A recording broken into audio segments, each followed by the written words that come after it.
Assalamualaikum. Hari ni kita datang awal kelas. Tak datang awal. Kelas tak ada pagi ni sebab dapat assignment last minute semalam. So, kita nak buat discussion group sebab group tu group assignment. So, let's go.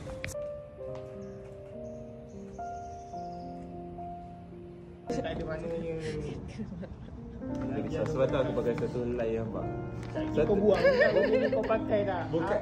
Tak, nanti disimpan. Nanti yang bagi disimpan. Bukan setakat satu helai. Satu piece. Belakang kau pakai? Belakang tak pakai. Kau pakai tak? Tak pakai. Tak pakai kau kena pakai ke? Kau kena nak berjimat sangat kan? Kau kena pakai kelas lain lah. Tak, nanti anda bagi balik.